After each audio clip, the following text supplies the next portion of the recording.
Hello! For this quarter's author study book, I read The Firm by John Grisham. So a little author recap of Grisham was that he graduated from Mississippi State University, then went on to graduate school at University of Mississippi Law Center. After graduate school, he went on to work with the Mississippi State Legislature and worked as a lawyer until 1990, where he became a novelist. He often writes legal thrillers and often incorporates his own life and experiences into his books. As an author, he has won numerous awards for his fictional and non-fictional novels, one of which is the Library of Congress Creative Achievement Award for fiction. One of his fictional novels, The Firm, is based on a true experience. After graduating from law school, Grisham and his friends went on many interviews to seek out firms they were interested in working with. One of his friends went to an interview in Memphis, and when he came back, he recalled the firm to be super suspicious. Almost like once you join the firm, you would never leave. It was like it was owned by the mafia or something. This got Grisham's mind turning, and one day he pitched this idea to his publicist, and boom, that's how the firm blossomed into one of his greatest novels of all time. After graduating from law school, Mitch traveled the country, going on interviews for the perfect firm for himself. He had an interview with Pendini, Lambert & Locke based in Memphis, Tennessee, and they gave him the opportunity of a lifetime. Immediately, he came home and enlightened his wife with the wonderful news that he had a great interview today. He was very impressed. It's all tax work and the money looks good. Mitch's perception of the firm is completely different from the reality of how the firm actually operates. Although Mitch exclaims that his interview was great, it was really just a front put up by the firm to entice him to become impressed with them. Mitch's first impressions of the firm are very put together, well off, very professional, and one of the best law firms out there. After all, he was the only one selected to join the firm this year.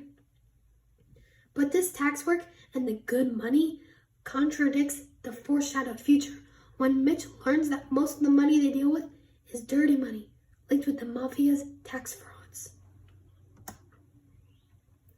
Opposingly, while down in Memphis with Mitch touring the firm,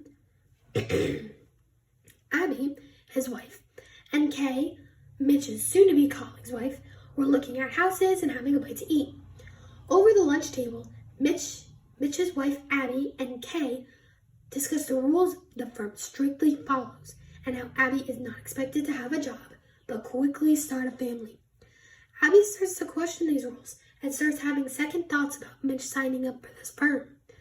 I don't want anyone telling me when to work, when to quit, and when to have children. I'm beginning to wonder. Hearing that her life may not be controlled by herself frightens Abby, and her perception of the firm begins to lean more towards the reality, being corrupt. The firm is a part of the mafia, so it's not uncommon for women to stay home and focus on raising a family. By hearing that all aspects of her working life may be taken away from her, this triggers her to imagine the worst. Abby stating that she is beginning to wonder illuminates how any trust between the sense of belonging to the firm is starting to disappear.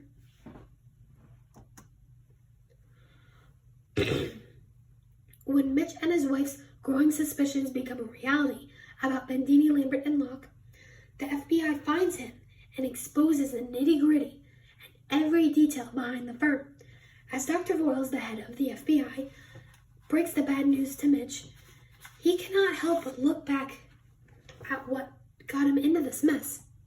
Mitch thought of the money, the excessive salary from a small firm in Memphis, and the car and the low-interest mortgage. He was headed for Wall Street and had been sidetracked by the money. Only the money. Mitch has been motivated to join a firm after being offered 6 figures his first year. That's almost unheard of. Coming from a poor family with a lot of student debt and no wiggle room financially to treat himself and his wife Abby, he felt like this copious amounts of money would fix all of his problems. The money is what led Mitch to join the firm. It was the leading reason he turned his cheek from Wall Street and headed to the mafia-infested Memphis building. If Mitch had known about the homicides, the mafia, the dirty, stolen, and illegal cash, he would have steered clear from the firm. He would have never even thought to give it the time of day. But the money seemed worth it to him because the money is what bought his happiness. Going back to another one of my favorite books by John Grisham, A Time to Kill, Rufus Buckley is interrogating Carly Haley during his trial after he murdered 2 men. The men brutally raped and assaulted his daughter. In the courtroom, Buckley asks Haley if he believes the rapists deserve to only get sentenced to 10 years in prison for the brutal crime they committed. Carly insists that this is not fair. Then, Buckley asks if the men should be sentenced to death. Carly exclaims, "Yes, they deserve to die. I hope they burn in hell." Carly Haley knew that his daughter's rapist would soon get out of jail and probably commit the same crime to another little girl, or even worse, his own daughter again. In his opinion, 10 years in jail was not enough punishment for these crimes. Rather than sit back and let the law handle this case unfairly, Carly took matters in his own hands and made sure the rapist never saw the light of day again. By killing these rapists himself, he knew that his daughter would never have to worry again about the same 2 men taking advantage of her. Carly also thought that these men deserved to be killed because they did not have the right to handle his innocent daughter with such harm and violence. So as payback, Carly committed the same act, not the same, but he committed an act of harm and violence to these men in hopes they get what he believes they deserve. Overall, through The Firm and A Time to Kill, Grisham uses perception and motivation as an insight into why these characters committed the actions they did. Mitch was persuaded by the firm's money and good appearance. That is the reason he decided to make the deal with the devil, because he could finally treat himself to the luxury lifestyle he had always wanted. But this luxury would not last long, because he would find himself forever running from the cops and the mob due to believing in a false reality. Abby, however, had suspicions from day one. Her intuition told her that this firm may cause more harm than good. As shown, her perception was correct.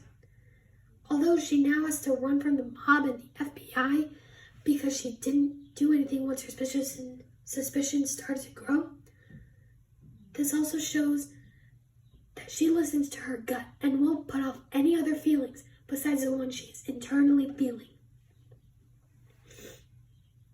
Carly murdered these 2 men because if it weren't for him, they would have been out on the streets again in 10 years.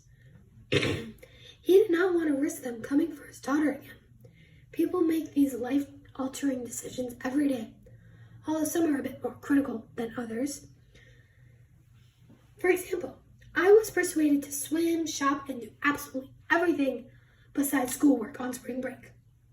Why would I focus so much time staring at words on a page when I could be looking at scenery, the oceans, and palm trees? The first couple of days, reading my book was in the back of my mind. I was focused on living my best life in Florida. But then it dawned on me that if I do not get the reading done now, it will most likely never get done. So the next day I pulled out my book and began reading while I was tanning. Killing 2 birds with 1 stone. I finished the book before I left Florida, and I do not regret the decision to read whenever I found myself having nothing to do. Conclusively, I really enjoyed reading Grisham's books, and it allowed me to make my own reality within one's perception of a story. Thank you.